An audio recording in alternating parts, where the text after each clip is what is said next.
bayangkan Anda harus memindahkan air dari sebuah lautan ke dalam sebuah danau. Wah, tanpa boleh menumpahkan setetes pun airnya kan? Nah, persis.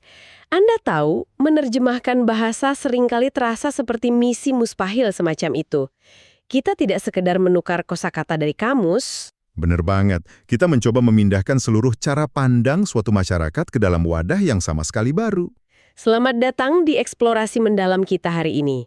Untuk Anda semua, topik kita berpusat pada kehidupan Dr. Hendrik van der Veen. Iya, dan ini berdasarkan sebuah teks in memoriam tulisan C. Swelling Rebel tahun 1978 yang disadur oleh Pendeta Henry Rapi. Betul. Misi kita hari ini adalah membedah bagaimana seorang ahli bahasa Belanda mengabdikan hidupnya untuk bahasa Toraja.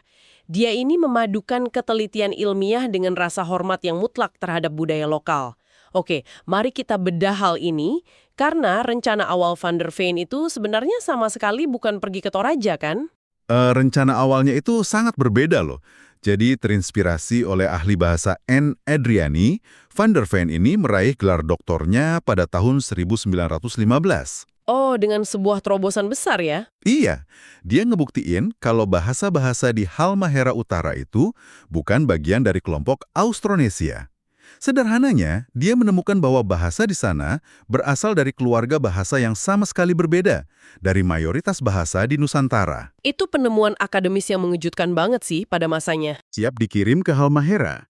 Tapi, Serikat Alkitab Belanda atau NBG justru membelokkan arahnya ke Rantepau di Toraja pada tahun 1916. Benar-benar perubahan haluan yang drastis.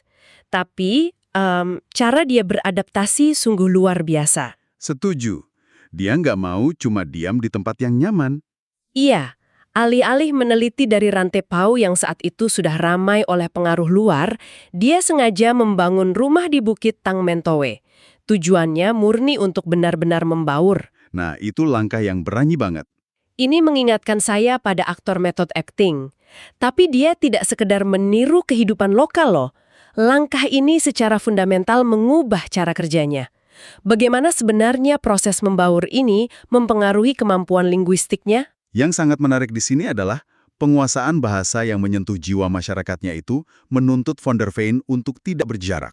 Maksudnya, dia benar-benar hidup bersama mereka ya? Persis. Dengan hidup bersama, mereka berbagi makanan, terus mendengar cerita sehari-hari, dia bisa menangkap nuansa emosional dari bahasa tersebut. Sampai-sampai dia sangat dihormati dan dianggap sebagai tetua kan? Atau anak tomaka? Iya, dia sadar betul bahwa bahasa itu tidak hidup di atas kertas, tapi di dalam ikatan persahabatan yang tulus dengan penutur aslinya. Luar biasa. Bisa dibayangkan betapa hancurnya ketika kehidupan yang sudah menyatu dengan harmonis ini tiba-tiba terenggut secara brutal. Ya, Perang Dunia Kedua menghancurkan segalanya. Van der Veen ditawan di kamp interniran di Jawa. Itu masa yang sangat gelap. Sangat penuh tragedi. Istrinya meninggal di kamp pada tahun 1945. Lalu putra sulungnya tewas di Nagasaki sebagai tawanan perang akibat kecelakaan kerja. Ya ampun, kehilangan yang bertubi-tubi. Tapi kesedihan dan kehilangan yang tak terbayangkan ini justru membentuk semacam keteguhan baru dalam dirinya. Pada tahun 1946, dia kembali ke Indonesia sendirian. Berarti misi penerjemahan ini bukan lagi sekedar tugas akademis ya? Bukan. Ini menjadi sauh yang menahan hidupnya. Dia merasa harus menyelesaikannya. Menjadikan karyanya sebagai tujuan hidup setelah kehilangan segalanya itu sungguh mengharukan.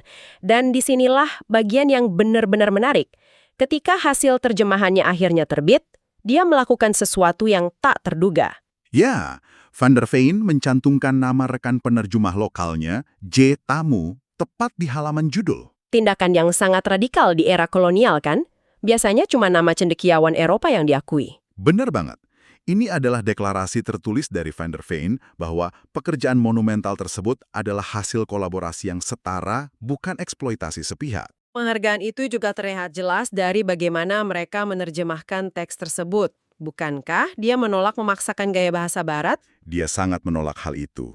Dia menggunakan struktur paralelisme puitis khas Toraja. Paralelisme puitis. Bisa dijelaskan sedikit? Sederhananya, ini adalah gaya bahasa berlapis, di mana dua frasa disejajarkan untuk memberikan makna yang lebih agung.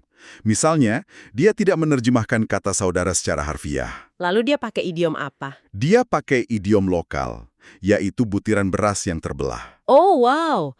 Mengingat beras adalah simbol kehidupan dan kelimpahan di Toraja, menyebut saudara sebagai butiran beras yang terbelah itu membawa makna kekerabatan yang sangat intim ya, tak terpisahkan. Persis. Dia juga menerjemahkan kata utusan menjadi perpanjangan kaki. Bahkan, dia mengizinkan penyatuan budaya dalam praktik sehari-hari, seperti tradisi potong kerbau di pemakaman Kristen Toraja. Tunggu, saya harus mempertanyakan ini. Kenapa? Ada yang aneh? Bukankah menggunakan bahasa para pendeta lokal dan membiarkan ritual tradisional seperti potong kerbau itu sangat berisiko memunculkan sinkretisme? Maksud saya, pencampuran dua keyakinan yang berbeda sehingga esensi teologisnya malah membingungkan masyarakat lokal. Jika kita hubungkan ini dengan gambaran besarnya, Van der Veen sebenarnya sangat menyadari risiko kebingungan teologis tersebut. Oh, dia sadar akan risikonya? Sangat sadar. Namun dia percaya bahwa untuk menyampaikan pesan yang sakral, bahasa yang digunakan juga harus terasa agung bagi pendengarnya. Teks suci tidak bisa diterjemahkan pakai bahasa pasar sehari-hari, kan? Masuk akal juga. Harus pakai bahasa yang sudah mereka hormati. Betul. Dia harus menyentuh jiwa orang Toraja melalui puisi yang sudah mereka sakralkan. Meskipun di akhir hayatnya sifat rendah hatinya membuat dia terus bertanya-tanya. Bertanya-tanya soal apa? Dia khawatir apakah terjemahan puitis yang dia buat bersama rekannya ini terlalu sulit dipahami oleh generasi muda Toraja? Dia tidak pernah berhenti mengevaluasi dampaknya ya. Jadi, apa arti dari semua ini? Menurut saya ini tentang empati. Betul sekali. Eksplorasi ini menunjukkan kepada Anda bahwa penerjemahan yang sejati adalah tindakan empati tertinggi. Ini bukan tentang mengubah kata, melainkan tentang menyelami jiwa dari sebuah budaya tanpa menghilangkan identitas aslinya. Sebuah dedikasi yang luar biasa dari seorang ahli bahasa. Sangat luar biasa. Nah, sebagai penutup, ada sesuatu untuk Anda renungkan. Jika suatu saat seseorang harus menerjemahkan kisah paling penting dalam hidup Anda,